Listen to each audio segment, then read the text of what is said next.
He works sometimes. Awesome. Love that.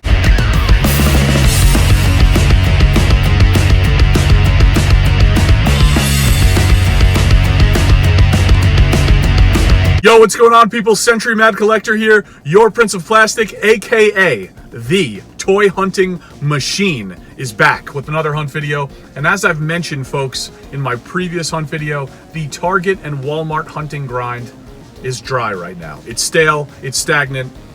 There's nothing we are looking for currently. So today we are diving back into vintage land. We are taking that teleport right back into vintage land. I'm sitting outside. No, I'm not sitting outside of Target. No, I'm not sitting outside of Walmart. I'm not in Norwalk. I'm not in White Plains. I am sitting outside of TOYWIZ here in Nanuet, New York. We're about to walk into my buddy John's store. We have a vintage Kenner alien collection that we wanted to share with you guys, and that is what we are going to do today. This is a collection that is still very much so, this toy line, I should say, is very much so obtainable. It's very affordable. It's out there for the taking, and we'd like to share something that just recently came into the store with all of you. So that's what we're about to do. So sit back, relax, jump into the TMC DeLorean, and here we go back into vintage land. Enjoy. All right, and we are back. What do we have here today? What's up, John? How are you, buddy? Good, Ron. What's going on, man? So we decided to do another video about vintage collecting. People had a lot of interest in the Star Wars collection, which understandably so, it's a pretty unique collection. But we wanted to talk about a different aspect of vintage collecting, which is it's not always a fortune. And it's not always super hard to find. Right. And so I'm putting together the vintage Kenner aliens because I always thought they were super cool. They are. And they are very inexpensive to find. So there are two types. Let's break it down real quick. Well, and before we even break it down, how did this lot come about? Where did you happen to find this? Literally out in the wild. Wanted to have some in my store, so I saw a big lot on eBay. I talked to the guy. I said, hey, listen, I'll take everything you have because I want to have it for my store. We came up with a price, and now I have it. That's awesome. Stuff like this fleshes out a store. So everything in my store can't just be the newest stuff out. It should be a lot of that, but it can't be everything. Right. Because you have to have depth to your collection. Yep, definitely.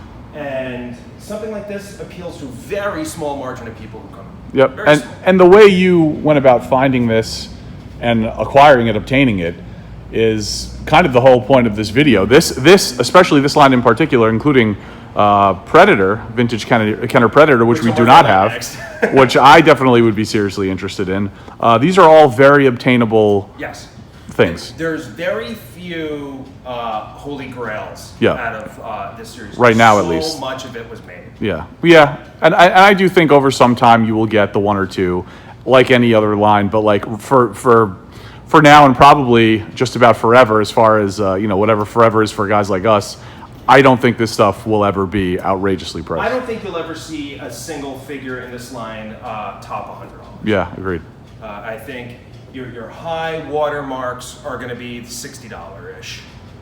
Even the power loaders, I think $40. And you're getting an average price of maybe $15, $20, or less, really. But I would say, like, by and large, you're talking about $15 a figure, $20. That's very fair to say. Loose, you can get much cheaper. Yeah. If you're talking carded, right? We're talking. You're gonna pay up a bit. Yeah. But one of the great things about this line is it looks great both ways. Yeah. When I bought this, actually, I didn't even know there was multilingual packaging. Well, and I think that's a good segue into diving into this because I didn't either. And the packaging on the foreign cards are actually different than the U.S. cards, right? Yes. Where the U.S. have the kind of square bubble that has a tendency to collapse and break. Mm-hmm. The foreign cards have almost like a vacuum form. Yeah, let's take a look. It's not a super tight vacuum form. Let's see. In my opinion, it looks much nicer. You don't get the hard glare that you do on the U.S. release. I can actually see it right here. There's a perfect example of foreign card Queen and Hicks.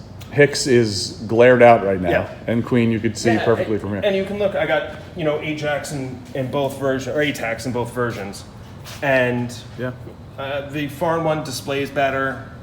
Same size card. It may even be the same card. No, different card. You can see the different writing on it. But yeah, I mean, the whole line is really cheap. They're really cool designs, especially now that NECA is... KB, look at that. Yeah. NECA is going through and making the modern versions of them. Yeah. So it's cool to see this stuff. Yeah. And put them side by side. Actually, these were all in a display next to my NECA display, but they had their time to shine over there, and I'm putting something new in there. So they came out, and I figured, well, why not talk about this? Yeah, yeah, definitely. And you could definitely tell here on the foreign card for the multilingual for ATAX. Oh yeah. Look at that bubble. It's fitted, and then on the US, it's bulky. Yep.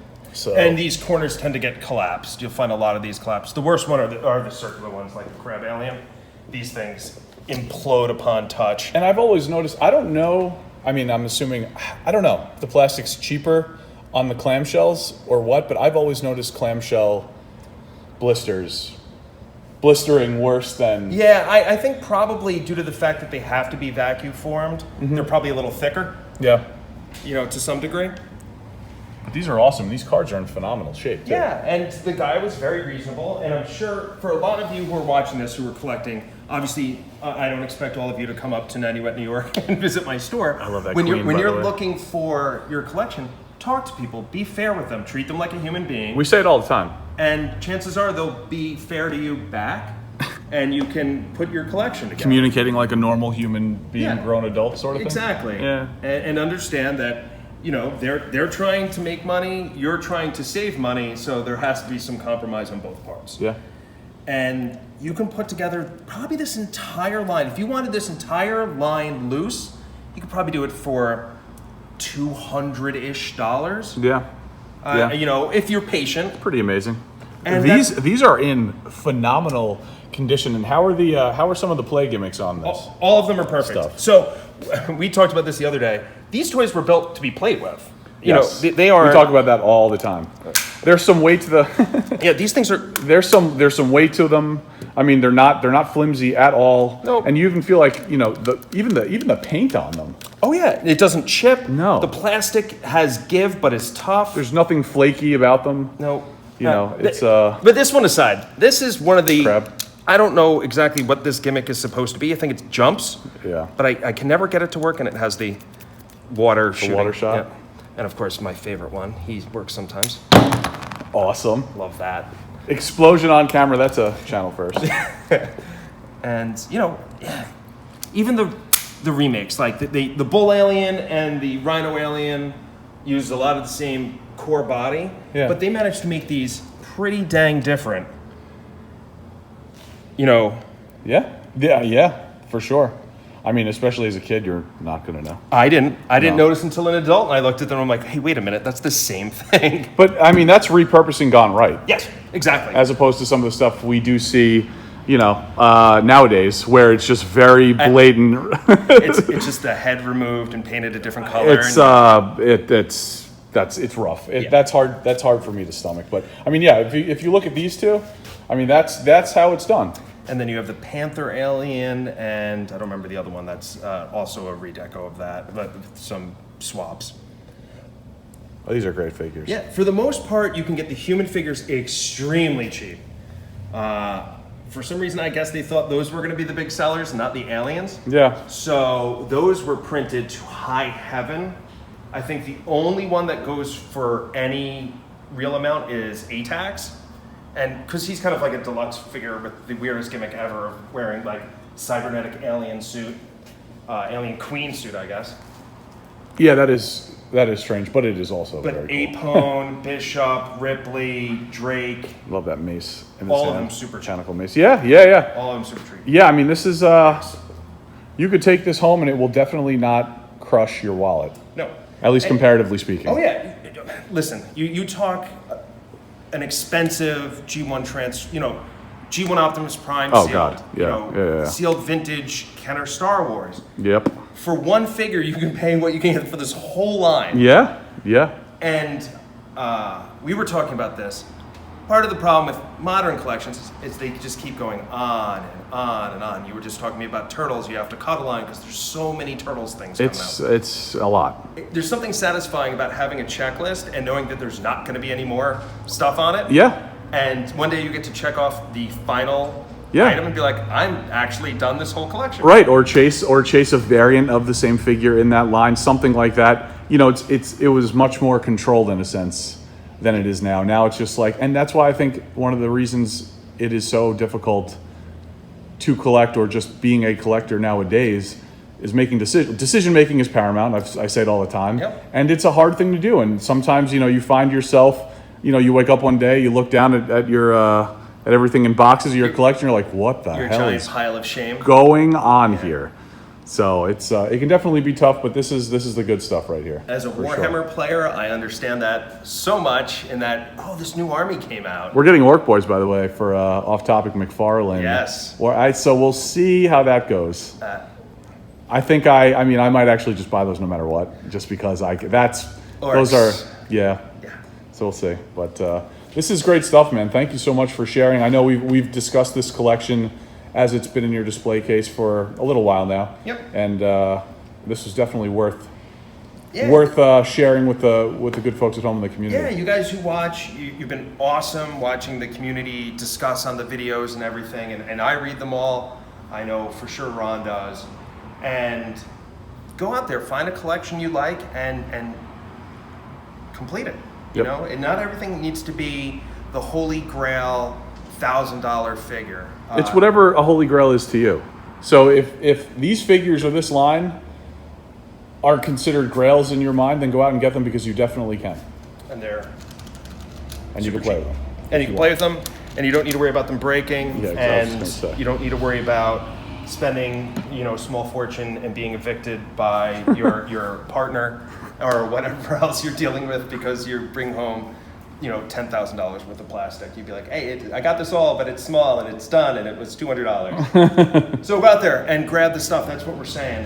There's a ton of great lines that are under collected, I guess. This, Yep. The Predator, RoboCop, TOYWIZ, Marvel. TOYWIZ Marvel. You know, especially even the Marvel Legends, which used to command very, very high prices, have dropped significantly because everyone's focused on the Hasbro stuff. Yeah, So you wanna those go used out to be pretty expensive. But Yeah. now they're, you know, I have a bunch of them on the wall. They're not expensive anymore. Yeah, and we should probably at some point do a little store tour. Yeah, if you guys want to do a Update. store tour, we can totally. You guys can Let check us out know in the store. comments. How about that? Yeah, but Ron, thank you for coming and checking out this little alien collection. And Thank you very much, as always, buddy, for having me. This was awesome, as always. Thanks again, and I'll see you guys next time. Thank you, buddy. Yep. Alrighty, guys, that is going to wrap it up for this one. I hope you all enjoyed it. We actually have another vintage collection that came into the store that is also very affordable, very obtainable, and I would say very relevant to the toy collecting times. I think that is going to be our next video. So hopefully you guys enjoyed this. Hopefully you're enjoying the vintage goodness. And as always, thank you very much for taking the time to check out this video and to check out the channel. Please like, comment, subscribe, and share. And I will check you on the next video. Peace.